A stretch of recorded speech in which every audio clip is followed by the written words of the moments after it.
Hello friends, जय Jagannath. Welcome to the test nest. तो आज आम बनइबा खीरी, जोटा कि आम समस्त ओडिया घरे जेकोसी पर्वपर्वाणी हो किंबा जेकोसी खुशीर दिन हो खीरी निहाती बना होता है। तो आज आम खीरी को गोटे इजी वे रे बनइबा। तो प्रथमे गोटे बोल रे पानी नहीं जिबा।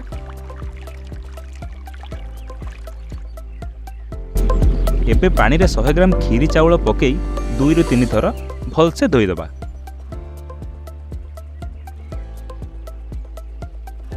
आउ टिके पानी पकई चाउल को गोटे घंटा भिजिबा पई छाड़ीदबा। एबे गोटे पैन रे गोटे कप मखाना रोस्ट करबा आउ ताकू ग्राइंड करी पाउडर करदबा। एबे गोटे कड़ाई रे आधा लीटर पानी नहीं जिबा। पानी हल्का उषुम होला परे आमर भिजा होइथिबा चाउल ऐड करदबा। एबे एथिरे 2टा तेजपत्र आउ 2टा खीरी पत्र पकई दबा। खीरी पत्र रो जो हल्का हल्का बास्ना आसे ना, कौन कहबी आपण मानू थरे निहाती ट्राए करिवे। एबे एथिरे टिके लूण स्वाद अनुसार ऐड करी सबू मिसई दबा आउ तापर कवर दे गोटे घंटा पई लो फ्लेम रे कुक करिबा। देखंतु आम चाउल पूरा सिजिकी फिटी सारलाणी।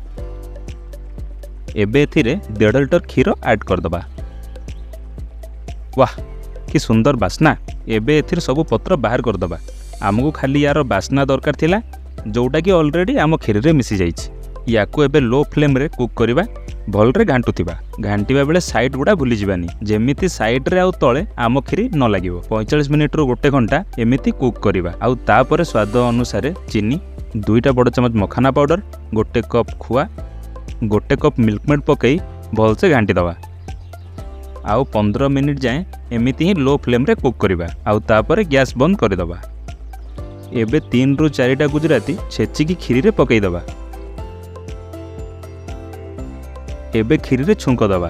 तो छुंक दबा पई 2टा बड़ चमच गुआ घी गरम करिबा। किछि काजू आउ किछि किशमिश पकई 30 सेकेंड जाए फ्राई करिबा। आउ फ्राई हे गला परे खीरी रे ऐड करि दबा। एबे खीरी को घोड़े 5 ରୁ 10 मिनिट जाए छाड़ी दबा।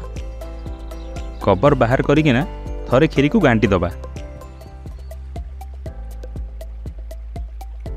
आपण आपणक हिसाब रे खीरी को गरम नहेले ठंडा करी सर्व करि परिबे। एबे भी आपण माने एठी अछंती, अरे जानतु घरे बनांतु, घर लोकंकु आ सांग मानंकु खुआंतु, किंतु जीवा पूर्वरु सब्सक्राइब करिबा पई बिल्कुल भूलिबे नाही। पुणी देखाबा आ गोटे रेसिपी सहित। रहिली, जय जगन्नाथ।